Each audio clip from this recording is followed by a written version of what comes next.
I've come across this mindset on the internet called semen retention, where these people try to get some sort of spiritual high or is a path or something by not ejaculating or having sex or being intimate. And I think it's a coping mechanism. I think it's not only biologically not healthy, because doctors will tell you that you should at least ejaculate 3 times a week to avoid, as a male, to avoid the possibility of getting prostate cancer. We have some people on these semen retention forums that are boasting about retaining their semen for a year. My thoughts on this is that this is a coping mechanism for low value men, quote unquote failures. I'm just being honest, I'm just being brutally honest with you. Because the question I'll ask you, if you're one of these men that is going through this or doing this semen retention stuff, is the question I'm going to ask you is, and honestly answer this question, can you, I'm asking you, can you get a woman and be intimate with her? Can you entice a woman to be in a relationship with you? Can you, by your character or your finance or whatever means you want to use, can you get a woman to go to bed with you and be intimate? Can you? If you can't, then your semen retention mindset, guru, whatever, is a coping mechanism for failure. I'm just being honest with you. Because if a rich man who has a palace and guards and lots of money and gold, if he decides that, listen, I'm going to leave all this wealth and go and become a monk, that is laudable. That is commendable. That is a virtue in of itself. But if a man who is a beggar in the streets now says, you know what, I hate wealth, you know, I'm going to live a life of solitude and be a hermit. Okay, do you? What's the virtue in that? What are you trying to prove? The man shown on the screenshot said that true semen retention is for those who have suffered in life, and that is the point. Those who have suffered. Listen, women want a man who is a provider. Bottom line. They want physical security, they want emotional security, they want financial or resource security. He is literally saying, okay, and I'm not, casting shade or whatever on his experience. Well, everybody goes through hard times. But he's saying that he suffered a lot, tons of physical ailments and stuff like that. But he's saying here that true semen retention is for those who have suffered in life. Which woman wants to bring a child into the bosom of someone who has suffered in life or who is suffering? A woman wants to bring in a child into safety. And then he's saying, you know, doctors who studied and telling you that semen retention is not healthy, that what do they know? And this is the thing about all these fucking stupid, mindless cults that just come from nowhere. They have no stats, they have no empirical data, no, double-blinded studies, nothing. They just say, oh, we know better because it's a higher moral ground, or this is some stupid nonsense like that. So he has more knowledge than doctors, than the medical profession that has told you and categorically can show that people who do not ejaculate minimum 3 times a week are more prone to prostate cancers. And they have cases all over the place. And they're telling you, ejaculate.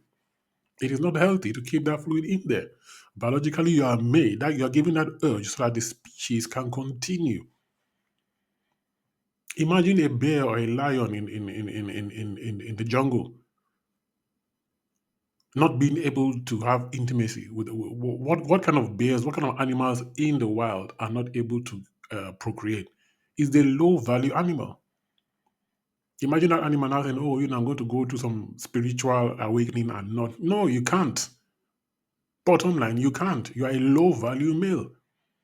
The high value male has women, the king of the jungle, the head of the pride, the alphas have women all over them. And people have this mindset because they want to be able to choose in their lack. They want to be able to say, I chose this lack. They want to have a feeling of being in control. The same with butch ladies. Ladies who look very masculine, broad shoulders and all that. They absolutely, even if they wear a dress, no amount of makeup, they look still butch. No man, no straight man want to be with them. And then I said, okay, they now turn gay, become lesbian.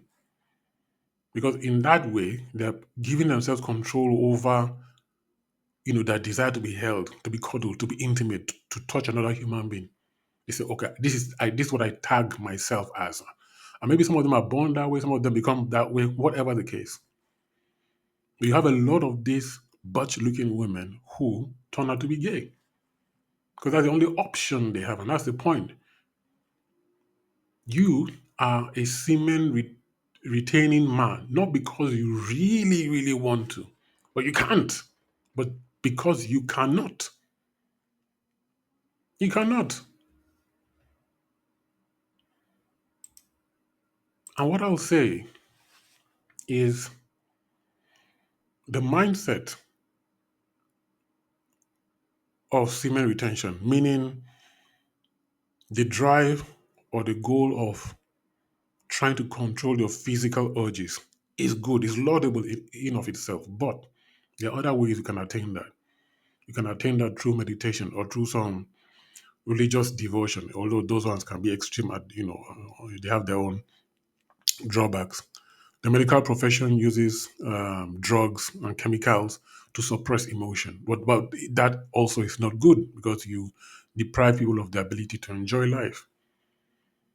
But the ethos of semen retention in of itself is good, where you are training yourself not to be led by human desire, whether it's alcohol, whether it's sex, whatever. You are training yourself not to be led by human desire, yeah, and learning how to control your urges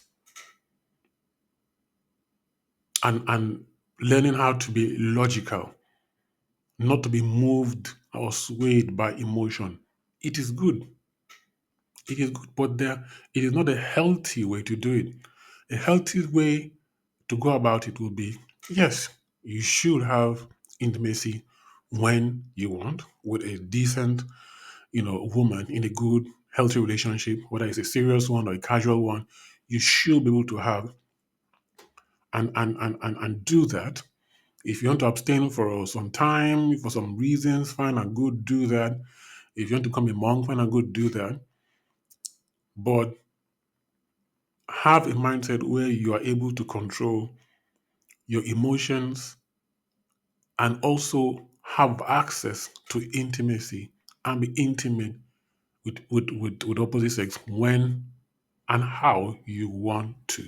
That is true power. There's a statement I heard a while ago that someone was described as being meek. And what is the description of being meek? Meek, MEEK.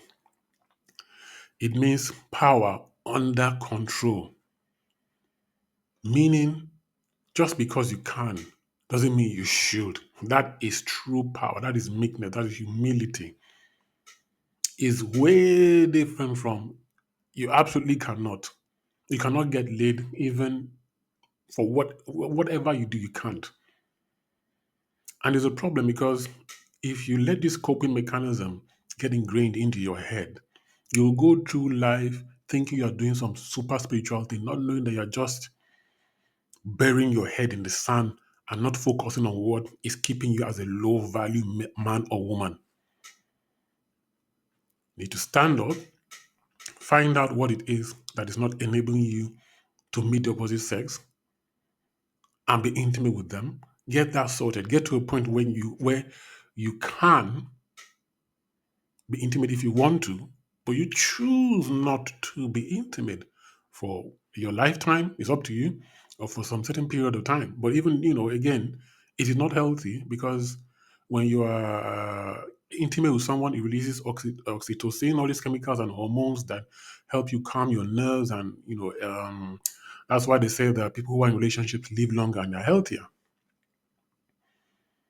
It's true. Semen retention, as far as I'm concerned, is a coping mechanism for failures. By and large, it's a coping mechanism for failures. If you can be intimate and you choose not to, it's a different ball game than you absolutely find it almost impossible to. Because if you look at the comments, you are seeing people who are in their, 50s and whatever. I mean, or young men, or who are not possibly good looking, or don't have a decent social ability, just whatever the cause. What I'm trying to say is that don't let this coping mechanism blind you. Don't let this coping mechanism um, keep you stunted, make you unable to see what you need to fix in your life. You need to get to a point where you are meek. You have the power, but it's under control. You can be intimate, but you choose not to. That's a very different ball game. Because in the good book, a wise man says, vanity upon vanity, all is vanity. At the end of the day, you are going to find out that all the chasing and all the desires and all the lust and all that is more or less nonsense. Yeah. But it's a good place to be where you can, and you dip in it every now and then when you want to, but you choose to abstain every now and then, and live. It's all about balance, isn't it? It's all about balance. So this is a very dangerous, self-limiting mindset. This semen retention of everything. It's to me, it's absolute rubbish. Do things in moderation. And if you have a cause, maybe you want to pray, you have some spiritual retreat. Yeah, maybe for 2 weeks or something, do it. But a year doesn't make sense. Doesn't make sense. Thank you.